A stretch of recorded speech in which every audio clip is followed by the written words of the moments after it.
တညာတဲ့နဲ့ကဘာကြီးတစ်ခုလုံးကျွန်တော်လုံးဝနားမလည်နိုင်တဲ့ပုံစံမျိုးနဲ့ပြောင်းလဲသွားခဲ့တဲ့ကဘာကုန်စည်နှုန်းတွေဟာအစပေါင်းတန်းချီပြီးထိုးကျသွားခဲ့တာကြောင့်တရွင်ရှိယုံနဲ့ဂျပန်ကဖူဂျီတောင်ကိုဝယ်လို့ရပြီးနှစ်ရွင်ရှိရင်အမေရိကန်က Wall Street တစ်ခုလုံးကိုဝယ်လို့ရတဲ့အထိဖြစ်သွားခဲ့တယ်ဒါပေမဲ့ထူးဆန်းတာကကျွန်တော်ရဲ့ပတ်စံတွေကတော့ဘာမှမဖြစ်ပဲအကောင့်တိုင်းကျန်နေခဲ့တာပဲဒီလိုဖြစ်ပျက်နေတာတွေကိုကျွန်တော်ကတော့ဘာမှမသိသေးဘူးအဲ့ဒီလိုနဲ့ဘာမှမသိသေးတဲ့ကျွန်တော်ဟာအမေရိကန်မှာအမေစီစဉ်ပေးတဲ့ blind date တစ်ခုကိုဘာမှမဖြစ်တယ်လို့ပဲသွားခဲ့တယ်ကျွန်တော်ရှိမှထိုင်နေတဲ့ကောင်မလေးကကျွန်တော်ကိုတေချာကြည့်ပြီးအလေးနဲ့ပြောတယ်ကျမတက်ပဲပြောမယ်ရှင်ကျမကိုလက်ထပ်ချင်ရင်အနည်းဆုံးစတူယန်မီတာ100ရှိတဲ့အိမ်တလုံးဂျစ်ကားတစ်စီးနဲ့တောင်းရန်က9မောရှိရမယ်ကျွန်တော်ကြောင်သွားပြီးပြန်မေးလိုက်တယ်ဘာ9မောဟုတ်လားသူမကဒါဟာတိတ်တာမှန်ကိစ္စတစ်ခုလိုပဲခေါင်းညစ်ပြတယ်ဟုတ်တယ်9မောကျွန်တော်မျက်မှောင်ကျုပ်ပြီးပြောလိုက်တယ်နေပါဦးမင်းငါကိုနောက်နေတာလားသူမကလက်ပိုက်ပြီးပြက်ပြက်တတပြန်ပြောတယ်ရှင်းရှင်းပဲပြောမယ်စောင့်မမွေးလေးရဲ့ကျွန်တော်နားကြမားတာများလားဆိုပြီးခေါင်းခါလိုက်တယ်မဟုတ်ဘူးမမလေးကျွန်တော်နားကြမားတာထင်တယ်တကယ်ပဲ9မောလို့ပြောလိုက်တာလားသူမကခိုင်ခိုင်မာမာပဲပြန်ပြောတယ်ရှင်ကြားတာမှန်တယ်ကျမကိုလက်ထက်ချင်ရင်တင်တောင်းက9မောတပြားမှမရောဘူးကျွန်တော်သူမကိုကြောင်ကြည့်နေမိတုန်းသူမကဆက်ပြောတယ်ကျမတောင်းတာများတယ်ဆိုတာသိပါတယ်ဒါပေမဲ့ကျမမိဘတွေကကျမကိုပင်ပင်ပန်းပန်းပြုစုပြောထောင်ခဲ့ရတာကျွန်တော်စိတ်ထဲမှာတော့ဝရုံသုံးကားဖြစ်နေပြီတင်တောင်းခကတကယ်ပဲ9မောတယ်လားဒီကောင်မလေးကလူမသိသူမသိဘီလီယံနာတယောက်များလားအတက်နိုင်ရင်လဲတော်လိုက်တော့ပြီးတော့လက်ကပြပြီးဆက်ပြောတယ်စိတ်မပူပါနဲ့ရှင်အရှုံးမရှိစေရဘူးဒီကော်ဖီဘိုးကိုကျမပဲရှင်းလိုက်မယ်ရှင်ကတရွံတောင်ထုတ်နိုင်တဲ့သူမဟုတ်ဘူးပဲပြီးတော့အေးဆက်ဆက်လေးတန်းနဲ့အဆုံးတက်လိုက်တယ်ရှင်ကအများကြီးပေးပြီးငိုယိုတောင်းပန်ရင်တောင်ကျမကတော့သဘောတူမှာမဟုတ်ဘူးကျွန်တော်ခေါင်းခါပြီးအိမ်ပြန်ဖို့ track လိုက်တယ်တလကိုတန်းလောက်ရနေတဲ့ streaming လုပ်ငန်းကိုပဲဆက်လုပ်တာပိုကောင်းမယ်လို့တွေးနေတော့ဖုန်းကရုတ်တရက်တုန်ခါလာတယ် Hello ဘယ်သူပါလဲတစ်ဖက်ကအတန်ထွက်လာတယ် Hello ဒါ Mr. ရှန်ပါလားခင်ဗျာဟုတ်ပါတယ်ကျွန်တော်ပါဘာကိစ္စရှိလို့လဲရှင် online ကနေဝယ်ထားတဲ့ဘိုးရင်ခွန်လေးခွန်လေရင်ကြီးစင်ကင်းကြံမျိုးကိုရောက်နေပါပြီဒါကအရန်တန်ဖိုးကြီးတဲ့ပစ္စည်းမို့လို့ရှင်ကိုယ်တိုင်ဘဲချိန်မှာလာယူနိုင်မလဲဆိုတာသိချင်လို့ပါကျွန်တော်မယုံနိုင်တယ်လို့နဲ့ရေးလိုက်တယ်ဘာတွေတိတ်ပဲမရှိတာပြောနေတာလဲကျွန်တော်ကအပျော်ရမ်းမော်တဲ့ရုပ်လေးဝဲတာလေးမြို့လေပူတာယုံမှာပဲထားခဲ့လိုက်ဟိုဘက်ကလူကချက်ချင်းထိတ်လန့်သွားတယ်မဟုတ်ဘူးဆရာဟာနောက်နေတာလားဒါကဘိုးရင်ခွန်လေးခွန်စစ်ကြီးဗျကျွန်တော်တို့မှာတတိအစ30ရှိရင်တော့ဒါကြီးကိုစီးမဲ့ကမ်းမဲ့ထားခဲ့ရမှာမဟုတ်ဘူးဆရာကိုယ်တိုင်လာရပါမယ်ငါ3ယွန်တဲနဲ့ဝယ်ထားတဲ့ပလတ်စတစ်ရုပ်ကိုမင်းတို့ကလေရင်အစ်စ်လိုလာလုပ်နေတာလားကောင်းပြီလေဘယ်မှာလဲငါနောက်မှလာခဲ့မယ်ကျွန်တော်တို့စင်ကန်အပြည်ပြည်ဆိုင်ရာလေစိတ်ကပလက်ဖောင်းမှာရှိနေပါတယ်ဒီနေရာကိုပို့ပေးလိုက်ပါမယ်ပတ်စံချွေတာချင်တာနဲ့လေစိတ်သွားမဲ့ဘတ်စကား2စီးကိုတားပြီးမေးလိုက်တယ်ဟေးလေစိတ်ကိုဘယ်လောက်ကြမလဲကားမောင်းသမားတွေကကျွန်တော်ကိုအယူတယောက်လိုကြည့်ကြတယ်တယောက်ကမျက်မှောင်ကျုပ်ပြီးပြောတယ်ဘယ်လောက်လဲဟုတ်လားမင်းအိမ်မက်မက်နေတာလား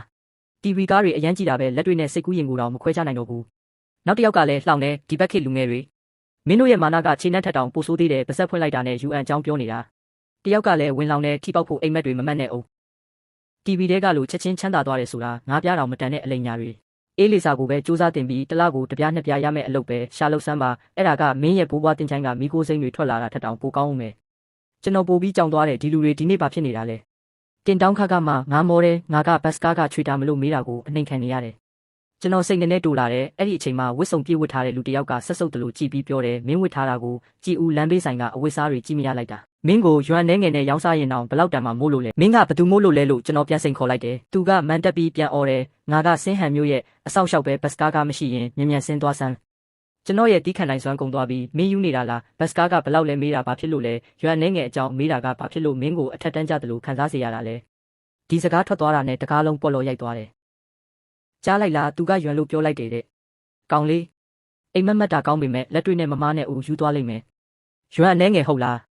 သူသာတရွံတကယ်ထုတ်ပြနိုင်ရင်ငါဒီဘတ်စကားကြီးတစ်စီးလုံးကိုစားပစ်မယ်ကျွန်တော်ကြောင်တောင်နဲ့ရက်နေမိတယ်လူတွေကဝိုင်းဆဲနေကြပြီးဟိုဝစ်စုံတဲ့လူကလည်းကျင်းနေနေပုံရတယ်တူလူမမီသေးတဲ့ကလေးကအတိုင်းတာမသိဘူးဦးကဒီနေ့ကားကောင်းကြီးကိုပြုပြင်ဖို့ပို့ထားလို့ဒါဒီကားစီးနေတာမင်းကားမစီးလာတာလားပတ်စံမရှိရင်ငါ့ကိုဦးလို့ခေါ်လိုက်ငါပတ်စံပေးစီမယ်ငါရဲ့တလားလားစာကနှစ်ပြားခွဲတိရှိတယ်ကွာလူတွေကဝိုင်းရကြတယ်ကျွန်တော်ကတော့စဉ်းစားနေမိတယ်လူတွေဘာဖြစ်နေကြတာလဲငါပဲယူများသွားတာလားဒါကြီးကတအားယူကြောင်နိုင်လုံးနဲ့တကယ်လို့ကမ္ဘာအချမ်းသာဆုံးလူတွေကတလောက်ကိုတတန်းမဲရတယ်ဆိုရင်ငါကနိုင်ငံတစ်ခုထက်တောင်ပိုချမ်းသာနေတာပေါ့ဒီအတွေးကကျွန်တော်ကိုရဲချင်းစိတ်ပေါက်စေတယ်ဘလိုင်းတိတ်ကကောင်မလေးကိုတတိယသွားတယ်သူကတကယ်တော့လှပါတယ်နောက်တစ်ခါကျရင်ပတ်စံနဲ့ပဲပါဆက်ပိတ်ခိုင်းလိုက်ရမလားဟေးမင်းစင်းမလားမစင်းဘူးလားစင်းရင်လဲကားပေါ်ကထွက်သွားကျွန်တော်မျက်မှောင်ကျုပ်ပြီးပြောလိုက်တယ်ငါကဈေးနှုန်းမေးတာလေးမင်းတို့အကုန်ယူနေတာလားကောင်းလေးမင်းကရွံအကြောင်းပဲပြောနေတာပဲကဲမင်းအခုရွာနှဲငယ်ထုတ်ပြနိုင်ရင်ငါမင်းကိုအဖေလို့အခုချက်ချင်းခေါ်မယ်ကျွန်တော်မတိုးဆုပ်တော့ဘူးအိတ်ထဲကပတ်စံတွေကိုထုတ်လိုက်တယ်တကားလုံးတိတ်ဆိတ်သွားတယ်ကျွန်တော်တရွံတန်အကျွေးစေးလေးစေးကိုလေထဲမြောက်လိုက်ပြီးဖမ်းလိုက်တယ်တတုတန်တကျွင်ကျွင်နဲ့အတူအလင်းပြန်နေတဲ့အကျွေးစေးတွေကိုလူတွေကအသက်ရှူမမတက်ကြည့်နေကြတယ်ဟွန်းတရွံထဲကိုဘာတွေဒီလောက်ဖြစ်နေကြတာလဲဟိုးအဲ့ဓာတွေကရွံအစ်စ်တွေလားမဖြစ်နိုင်တာဘလို့လို့အစ်စ်ဖြစ်မှလဲလေးရွံတောင်ရှိတာလေဘလို့လို့ဒီလောက်အလွယ်တကူထုတ်ပြနိုင်တာလဲကျွန်တော်အကျွေးစေးတွေကိုအိတ်ထဲပြန်ထည့်လိုက်တဲ့အခါလူတွေကနှမျောတသက်ဖြစ်ကုန်ကြတယ်နှမျောစရာကြီးမြေကြီးပေါ်ကျသွားရင်ဘယ်လိုလုပ်မလဲဟုတ်တယ်ရေမြောင်းနဲ့ကျသွားရင်ကော ငါမှသာအဲ့ဒီလိုသားရှိရင်တက်ပြစ်လိုက်မယ်တယောက်ကတော့မျက်လုံးတွေအယောင်တောက်ပြီးရှေ့တိုးလာတယ်ကြည်စံသူကတထေးသားဖြစ်ရမယ်နောက်တစ်ယောက်ကအရှက်မရှိပြောတယ်အကိုလေးကျမကကြောင်းရဲ့အလှပကေးပါအကိုလေးကတပြားနှစ်ပြားပေးမယ်ဆိုရင်ကျမကအပြိုစစ်စစ်ပါပဲကျွန်တော်သူတို့ကိုအယူတွေလိုကြည့်လိုက်တယ်မင်းတို့အိမ်မက်မက်နေတာလာ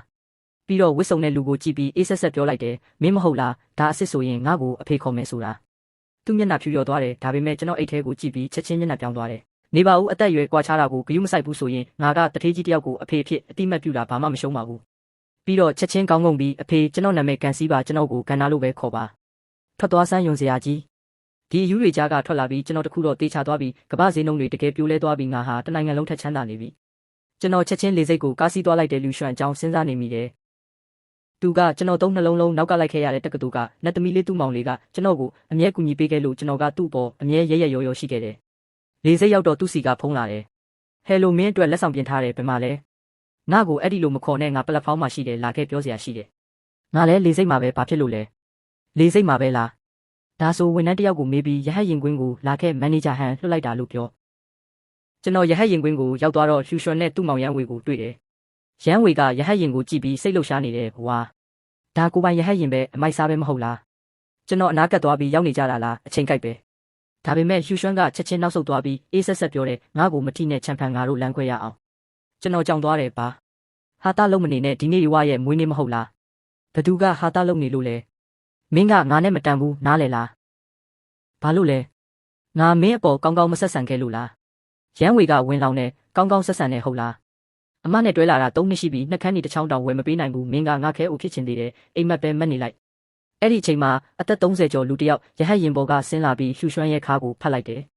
ရန်ပြောတာမှန်တယ်မင်းကသူမနဲ့မထိုက်တန်ဘူးမင်းကဘာတူလဲငါကဒီလေကျောင်းလိုင်းရဲ့မန်နေဂျာပြီးတော့သူမရဲ့လက်ရှိရည်စားပဲပြီးတော့သူကရဟတ်ရင်ကိုလက်ညှိုးထိုးပြတယ်ဒါကိုမြင်လားဒါငါဟာငါစိတ်ကောင်းရှိနေတော့မင်းကိုစူကြေးပေးလိုက်မယ်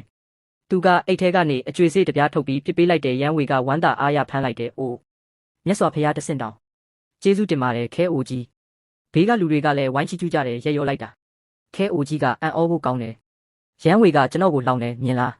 းသူကတဆင့်တောင်ပေးတာမင်းတစ်သက်လုံးရှာရင်တောင်ဒီလောက်မရဘူး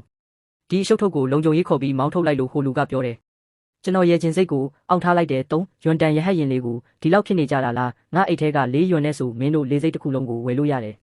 အဲ့ဒီအချိန်မှာဝစ်စုံတဲ့လူတစ်ယောက်ရှောက်လာတယ်ရန်ဝေကအောက်ကျနောက်ကျနဲ့မင်းကဘာတူလဲပြဿနာရှာမလို့လား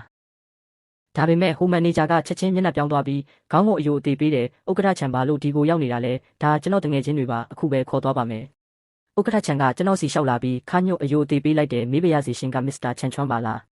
ပတ်ဝန်းကျင်တစ်ခုလုံးတိတ်ဆိတ်သွားတယ်ဟုတ်ပါတယ်ကျွန်တော်ပါမင်းကဒီမနေ့ငါစီဖုန်းဆက်တဲ့ဒလီသမားမဟုတ်လားဟိုမန်နေဂျာကအော်တော့တယ်မင်းသိချင်လို့လားဒါကအင်ဒိုဂရုရဲ့တခင်လေးအထွေထွေမန်နေဂျာချန်ပဲဘာဒလီသမားလဲဖြူရွှမ်းကမယုံနိုင်ပဲကောင်းခါတယ်ဥက္ကဋ္ဌကြီးမားနေတာဖြစ်ရမယ်သူကလူစင်းရဲလေးပါကျမနဲ့တွဲတော့ကနှက်ခမ်းနေတောင်ဝယ်မပေးနိုင်တာဒါပေမဲ့မစ္စတာချန်ကအော်လိုက်တယ်ဘသူကသူ့ကိုထီရဲလဲဟိုဘက်ကိုကြည့်လိုက်ကြစမ်းသူလက်ညှိုးထိုးပြတဲ့နေရာမှာအလွန်ကြီးမားတဲ့ဘိုးရင်ခွန်လေးအင်ကြီးတစ်စီးရှိနေတယ်အနားကရဟတ်ရင်လေးကကစားစရာရုပ်လေးလိုဖြစ်သွားတယ်ဘိုးရင်ခွန်လေးအဲ့ဒါကယွမ်32တန်းတန်တာလေကျွန်တော်ကုတ်လိုက်တယ်နေပါဦးခမည်းမားနေပြီထင်တယ်ကျွန်တော်ကလေရင်မော်ဒယ်လေးပဲဝယ်တာပါရှူရွှန်ကအားတက်သွားတယ်တွေ့လားသူကိုယ်တိုင်ဝန်ခံတဲ့ဒါကဈေးပေါပေါမော်ဒယ်လေးပဲဒါပေမဲ့မစ္စတာချန်ကကျွန်တော်ဖုန်းကအော်ဒါကိုကြည့်ပြီးမျက်လုံးပြူးသွားတယ်မမားပါဘူးဒါဘိုးရင်ခွန်လေးအစ်စ်ပါလူကြီးမင်းကအပြက်ဝယ်ထားတာပါဒီသတင်းကလူတွေကိုမိုးချိုးပစ်လိုက်တယ်လို့ဖြစ်သွားစေတယ်32တန်းအင်ဒိုဂရုတစ်ခုလုံးရဲ့တန်ဖိုးကမှတန်း90ပဲရှိတာကျွန်တော်ကတော့အေးအေးဆေးဆေးပဲတကယ်တော့ကျွန်တော်ကြည့်တော့ကယွမ်3000ကျော်ပဲပေးရတာပါမော်ဒယ်အစ်စ်ပဲထင်တာဘသူကလေရင်အစ်စ်ကြီးပို့ပေးမယ်ထင်မှလဲအိမ်မှာထားဖို့ကလည်းနေရာစားမှာလူတွေကတော့သူတို့နာကြမှားတာလားလို့တောင်ထင်ကုန်ကြတယ်မစ္စတာချန်ကပြုံးပြီးစာချုပ်ကိုလက်မှတ်ထိုးခိုင်းတယ်ကျွန်တော်လက်မှတ်ထိုးပြီးပြန်ပို့ရမှာလဲအလုပ်ရှုပ်လို့ယူထားလိုက်မယ်လေလျူရွှန်ကယူမတက်အော်ဟစ်တော်တယ်မဖြစ်နိုင်ဘူးမင်းငါ့ကိုလှည့်စားနေတာမဟုတ်လားမင်းမှာဒီလောက်ပတ်စံရှိရင်ငါ့ကိုကားကောင်းတွေအိမ်ကောင်းတွေဝယ်ပေးမှာပေါ့ငါဒါကိုလက်မခံနိုင်ဘူးဟိုမန်နေဂျာကီဘိုးတကရှက်လာတာနဲ့ရှူရွှန်ရဲ့ပါးကိုရိုက်ချလိုက်တယ်ပါဆက်ပိတ်ဆန်းမင်းကြောင့်ငါပြဿနာတက်တော့မယ်ရန်ဝေကလည်းကျွန်တော်လက်ကိုလာဆွဲတယ်အကိုချန်သူတို့ကျွန်တော်တို့ကိုမောင်းထုတ်နေတယ်ကူညီပါဦးသူဆွဲလိုက်တဲ့အချိန်မှာကျွန်တော်အိတ်ထဲကအကျွေးစေးလေးစေးကမြေကြီးပေါ်ကျသွားတယ်ဒါတွေကတရွံတန်အကျွေးစေးလေးစေးလားသူကဒီလောက်ချမ်းသာတာကိုအိတ်ထဲမှာဒီအတိုင်းထည့်ထားတာလားရန်ဝေကမျက်လုံးတွေအယောင်တောက်လာပြီးအကိုအမနဲ့ပြန်တွဲပါလားဒီလေးယွမ်ကိုတင်တောင်းခအဖြစ်ပေးလိုက်ရင်ကျွန်တော်သဘောတူပါတယ်ဖြူရွှမ်းလဲချက်ချင်းပြောင်းလဲသွားတယ်ချန်ငါမသွားပါတယ် အဲ့ဒီကီဘိုတကငါ့ကိုလှည့်စားခဲ့တာပါဒီညငါမင်းနဲ့အတူအိမ်ပြန်လိုက်ခဲ့မယ်ကျွန်တော်ရေလိုက်တယ်ကျေးဇူးမသိတဲ့သူကကျေးဇူးမသိတာပဲခုနကတင်သူ့ကိုခဲအိုလို့ခေါ်နေကြတာမဟုတ်လားအခုကြမှာဘာလို့ငါ့ကိုလာကတ်နေတာလဲကျွန်တော်ဥက္ကဋ္ဌချန်ကိုပြောလိုက်တယ်အမိုက်တွေအကုန်လုံးကိုဖယ်ရှားလိုက်တော့ကီဘိုတရောရှူရွှွန်းရောရမ်းဝေပါလုံခြုံရေးတွေရဲ့ဆွဲထုတ်ခြင်းကိုခံလိုက်ရတယ်နောက်ဆုံးတော့အေးအေးဆေးဆေးဖြစ်သွားတယ်မစ္စတာချန်ကကျွန်တော်စီကလေရင်ကိုငှားကျင်တယ်လို့ပြောတယ်တစ်နှစ်ကိုအမျက်ဘယ်လောက်ရမလဲတစ်နှစ်ကိုယွမ်300လောက်ရပါမယ်ကျွန်တော်ကြောင်သွားတယ်ဘာ3000ကျော်နဲ့ဝယ်ထားတာကိုတစ်နှစ်300ပဲရမယ်ဆိုတော့10နှစ်နေမှအရင်ကြည့်မှာလားခင်ဗျားတို့စီးပွားရေးလုပ်နေတာလားပရာဟိတလုပ်နေတာလားဒါပေမဲ့ကျွန်တော်ကတော့အေးအေးဆေးဆေးပဲကဲထားလိုက်တော့အသားနည်းနည်းကလည်းအသားပဲလေတစ်လားကို25ယွမ်နှုန်းနဲ့20စာချုပ်ချုပ်လိုက်မယ်မင်းတို့ပဲစိတ်ကြိုက်တုံတော့စာချုပ်လက်မှတ်ထိုးပြီးတဲ့နောက်ကျွန်တော်ကလထိုင်မှာမိလိုက်ပြီးတွေးနေမိတယ်ဘာမှမလုပ်ပဲပတ်စံတွေပဲဝင်နေတဲ့ဘဝကဒီလိုပါလားပြင်းစရာကြီးပါလား